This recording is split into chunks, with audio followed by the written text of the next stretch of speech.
I never thought I'd be the one to destroy someone's wedding day. But standing there in my bridesmaid dress, watching my best friend Sarah say, "I do," to a lie, I couldn't stay silent anymore. Before we dive in, if you're enjoying this story, please hit that subscribe button and let me know in the comments if you've ever been in an impossible situation like this. Your support means everything. Let me back up 2 weeks. 2 weeks before what was supposed to be the perfect wedding. Sarah had been planning this day since we were 12, cutting out pictures from bridal magazines and pasting them in her little pink notebook. She'd found her Prince Charming in college Mike, the golden boy quarterback turned successful real estate agent. Everyone loved Mike, especially me. I was maid of honor, which meant I got all the behind-the-scenes drama. The florist cancellations, the dress fittings from hell, Sarah's mom crying because the caterer ran out of her grandmother's china pattern. Normal wedding chaos, you know? The kind that makes you grateful you're single.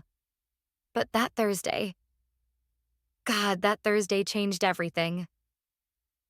I was supposed to meet Sarah at the venue for the final walkthrough. Traffic was murder on I-85, some accident had everyone backed up for miles. So I'm sitting there, drumming my fingers on the steering wheel when I decided to swing by Mike's apartment first. Maybe grab him so we could all go together. His door was unlocked. I knocked, called out, "Hey, it's Emma." No answer. I figured he was in the shower, so I let myself in to wait. We'd been friends since college, it wasn't weird. That's when I heard it. Soft laughter coming from the bedroom, but not Mike's laugh. A woman's laugh, not Sarah's laugh. My stomach dropped like I was on a roller coaster, but the bad kind where you know you're about to crash. I should have left, should have walked right back out that door and pretended I never came by. But you know that feeling when you can't look away from a car accident? That's what this was. I found myself creeping closer to the bedroom, my heart pounding so loud I was sure they'd hear it. The door was cracked open maybe 2 inches, just enough. Mike was there, obviously. But the woman with him, I blinked hard, thinking my eyes were playing tricks on me. It was Jessica. Sarah's cousin, Jessica.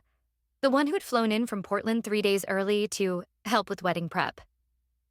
They were, well, use your imagination. But what made it worse, so much worse, was what I heard next. 2 more days, Jessica whispered, running her fingers through his hair. Then she'll be your wife and we'll have to be more careful. Mike pulled her closer. Are you sure you want to keep this up after? Because once we're married, of course I do. God, Mike, you can't seriously tell me you love her. Not the way you love me. There was this pause. This horrible, endless pause where I held my breath waiting for him to say, of course he loves Sarah, that this was just, I don't know, pre-wedding jitters or temporary insanity. Instead, he laughed. This low, bitter laugh that made my skin crawl. Sarah's safe, he said. Her family's money doesn't hurt either. But you? Jesus, Jess, you drive me crazy. I must have made some sound, a gasp, a whimper. Something because suddenly they both went quiet. I ran, literally ran out of that apartment like my life depended on it, my heels clicking on the hardwood floor like gunshots. Made it to my car before I started shaking so hard I couldn't get the key in the ignition. What do you do with information like that? What do you do when you're holding a bomb that's going to destroy your best friend's life? I sat in that parking lot for an hour, phone in my hand, Sarah's number on the screen. Just staring at it. Thumb hovering over the call button like it weighed 1,000 pounds. I chickened out. Told myself maybe I misunderstood. Maybe it was a one-time thing. Maybe they come to their senses. Over the next 2 weeks, I became a professional actress, smiled at the rehearsal dinner, laughed at Mike's best man speech about finding his soulmate, helped Sarah into her dress on the wedding morning, watching her glow with happiness that felt like a knife in my chest. But Jessica was there for everything, playing the devoted cousin, helping with flowers, making sure Sarah's train was perfect, all while sharing these little looks with Mike when she thought no one was watching. Except I was watching. I was watching everything. The morning of the wedding, Sarah was radiant. I mean, literally glowing. She looked like every bride in every magazine she'd ever torn pictures from. Her dress was this gorgeous vintage lace thing that had belonged to her grandmother, and when she looked in the mirror, she got tears in her eyes. "Emma," she said, grabbing my hands, "I can't believe this is really happening. I'm marrying my best friend, my soulmate. God, I'm so lucky." That's when I knew I couldn't let her walk down that aisle living a lie. But knowing and doing are two different things, aren't they? The ceremony was beautiful. Sarah's dad trying not to cry as he walked her down the aisle. The string quartet playing that song from A Walk to Remember, Sarah's favorite movie since we were kids. 200 people all dressed up, dabbing their eyes with tissues. Mike looked handsome in his tux, confident, like he was getting away with the perfect crime. Jessica sat in the third pew, playing the supportive cousin role to perfection. She even had tears in her eyes. Tears, like she wasn't the one sleeping with the groom.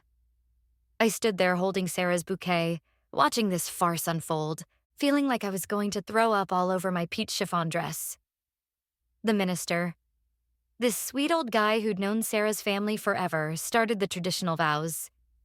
"Do you, Michael James Patterson, take Sarah Elizabeth Morrison to be your lawfully wedded wife, to have and to hold in sickness and in health, for richer or for poorer?" That's when Mike looked right at Jessica. Just for a second. This little smirk, this private joke between them. And something inside me just snapped.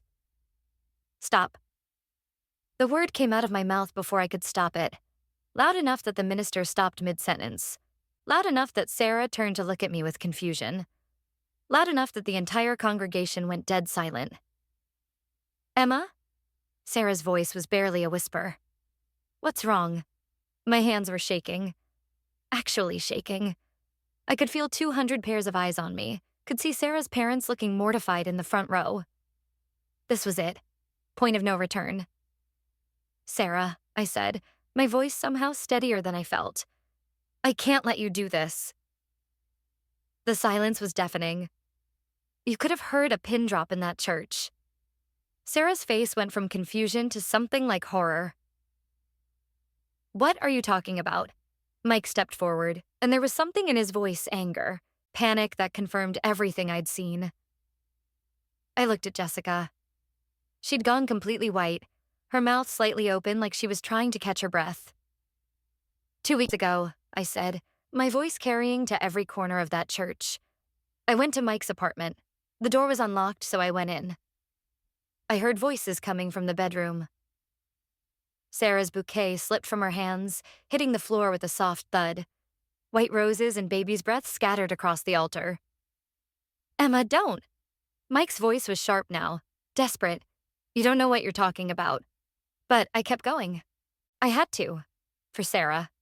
For the truth. "I saw you, Mike, with Jessica. And I heard what you said about Sarah being safe and her family's money. I heard you planning to continue the affair after the wedding." The gasp that went up from the congregation sounded like wind through trees. Sarah's mom actually stood up, her hand pressed to her chest. Jessica was crying now, but not the sweet tears of a supportive cousin. These were tears of someone whose world was crashing down. Sarah. God. Sarah just stood there, frozen, like someone had hit pause on her entire life. "Sarah," Mike started, reaching for her, but she stepped back like he was on fire. "Is it true?" Her voice was so small I could barely hear it. The silence stretched out forever. Mike could have denied it. Could have called me crazy, jealous, attention-seeking. Part of me expected him to fight. Instead, he just deflated, like all the air went out of him at once. "Sarah, I can explain. Is it true?" Louder this time, stronger. He looked at the floor. "Yes." The word hit that church like a physical blow. Someone, I think it was Sarah's aunt, let out a sob. Others were whispering, shifting in their seats, not sure whether to stay or go. Sarah stared at Mike for what felt like hours. Then she looked at Jessica, who was still crying in the third pew. Then at me. "Thank you," she said quietly. She reached up and pulled the veil from her hair, letting it fall to the ground next to her scattered bouquet. Then she lifted the front of her dress, turned around, and walked back down the aisle.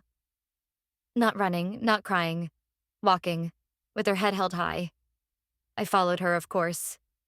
Left Mike standing there at the altar in his perfect tux, surrounded by 200 people and the ruins of his lies. I found Sarah in the bridal suite, sitting on the little velvet couch, still in her wedding dress, but somehow looking lighter, like someone had lifted a weight off her shoulders. "How long have you known?" she asked without looking up. 2 weeks. She nodded. "I wondered why you'd been acting weird. I thought maybe you were just stressed about the maid of honor speech." We sat there in silence for a while. I could hear commotion from the church people talking, cars starting, the sound of a wedding that would never be. "I should have told you sooner," I said. "I'm sorry." "No." She looked at me then, and her eyes were clear. Not angry, not devastated. Clear. "You told me when I needed to hear it, when it would matter most." Are you okay?" She considered this seriously, smoothing the lace on her dress. "You know what's weird? I think I am. I think part of me knew. Not about Jessica specifically, but something was off. I kept telling myself it was pre-wedding nerves, but..." She stood up and walked to the mirror, looking at herself in the elaborate dress. "I've been planning this wedding since I was 12, but I've been planning the wedding, not the marriage. Does that make sense?" It did. It made perfect sense. "What happens now?" I asked. Sarah smiled, actually smiled. "Now I get out of this dress, we go get really drunk, and tomorrow I start figuring out who I am when I'm not trying to be Mike's perfect wife." She started working on the buttons of her dress, and I helped her, just like we'd helped each other get ready for proms and dates and job interviews for years. "Emma? Yeah? Next time you see me about to marry a lying cheater, maybe give me a heads up before the actual ceremony?" We both started laughing then. The kind of laughter that comes after crisis, when you realize you've survived something you weren't sure you could. That was 6 months ago. Sarah's doing great, by the way. She's traveling, took that photography class she'd always talked about, started dating this guy who works at the coffee shop near her apartment. He's nothing like Mike, quiet, artistic, makes her laugh at weird things. Mike and Jessica? Well, turns out cheating together doesn't make for a solid foundation. They lasted about 3 months before imploding spectacularly. Apparently, she was also seeing someone else. Who knew? Me? I learned that sometimes being a good friend means being willing to be the villain in someone else's story, even when it's the hardest thing you've ever done.